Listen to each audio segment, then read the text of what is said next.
अगर आपके पास बीएसएनएल का सिम है और वो बीएसएनएल का सिम डीएक्टिवेट हो चुका है और उस सिम को आप दोबारा चालू करना चाहते हैं, एक्टिवेट करना चाहते हैं, तो इसी के बारे में आपको बताने वाला हूं। कुछ ऐसे प्रोसेस होते हैं जिसके चलते आप यहां पे अपने सिम को दोबारा एक्टिवेट कर पाइएगा।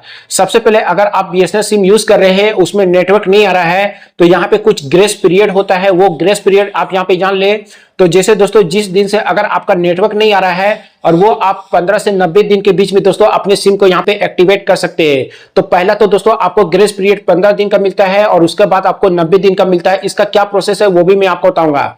सबसे पहले आपका नेटवर्क चला गया है, 15 दिन आपका नहीं हुआ है और आपका नेटवर्क नहीं आ रहा है, तो दोस्तों आपको क्या करना है, दो ऐसे प्लान होते हैं। अगर आप उसको रिचार्ज करते हैं तो आपका जो सिम होता है वो दोबारा यहाँ पे एक्टिवेट हो जाएगा। तो वो प्लान है 107 रुपए का, 107 रुपया मिनिमम प्लान है। ये अगर आप रिचार्ज करते हैं तो कुछ घंटे के बाद आप यहाँ पे देखिएगा आपके मोबाइल में नेटवर्क आ जाएगा। या आप 199 रुपया का जो प्लान है उसको भी आप यहाँ पे रिचार्ज कर सकते हैं। तो ये दो ऐसे रिचार्ज होते हैं। अगर आप इसको रिचार्ज कीजिएगा तो आपका जो सिम है वो एक्टिवेट हो जाएगा।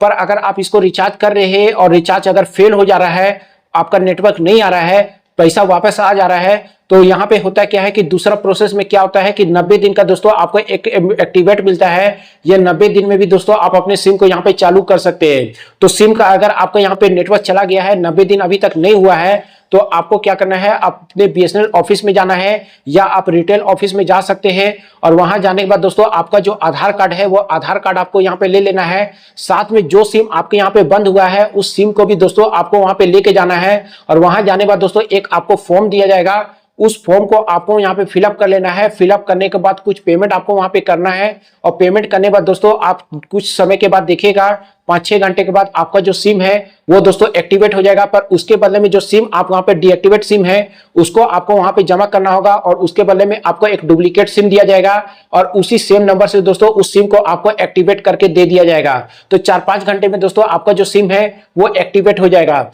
पर अगर आपका जो सिम है वो बंद है और 90 दिन से ऊपर हो चुका है, तो ऐसे सिचुएशन में दोस्तों आप अपने सिम को वहां पे एक्टिवेट नहीं कर सकते हैं। इसके लिए आपको क्या करना है, आपको दूसरा बीएसएनएल का सिम लेना पड़ेगा।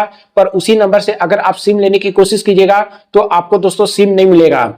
उसके अलावा एक चीज और भी होता है कि आपका मोबाइल में जो नेटवर्क है वो नेटवर्क भी आ रहा है, आप रिचार्ज भी कर रहे हैं, रिचार्ज फेल्ड हो जा रहा है, तो आपको क्या करना है, आपको अपने मोबाइल में एक कॉल करना है और वो आपको कस्टमर केयर नंबर मिलेगा 1503। इस पे कॉल कीजिएगा। कॉल करने में कस्टमर केयर से बात कीजिएगा तो वहां से आपके सिम को एक्टिवेट कर दिया जाएगा। देन रिचार्ज कीजिएगा तो आपका रिचार्ज हो जाएगा। दूसरा नंबर एक और है, वो है 1800-180-1503। इस नंबर पे भी दोस्तों आप यहाँ पे कॉल कर सकते हैं। उसके अलावा आप ये भी देखना चाहते हैं कि आपका सिम कब तक पूरी तरीके से बंद हो जाएगा। अगर नेटवर्क आ रहा है, रिचार्ज नहीं हो रहा है, तो आप सिंपली क्या करें, *123# आप यहाँ पे डाल के डायल कीजिएगा।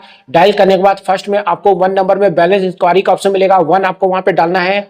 और ये डालने के बाद दोस्तों आपको ग्रेस 2 का ऑप्शन मिलेगा जिसमें फिर से आपको डायल 1 डालना है। और ये डालने के बाद आपको ये भी पता चल जाएगा कि आपका जो सिम है वो पूरी तरीके से कब तक बंद होगा, वो जानकारी दोस्तों आपको वहां से मिल जाएगा। तो कुछ ऐसे ये प्रोसेस है जिसको अगर आप फॉलो करते हैं तो आप अपने बीएसएनएल के सिम को दोस्तों दोबारा एक्टिवेट कर सकते हैं।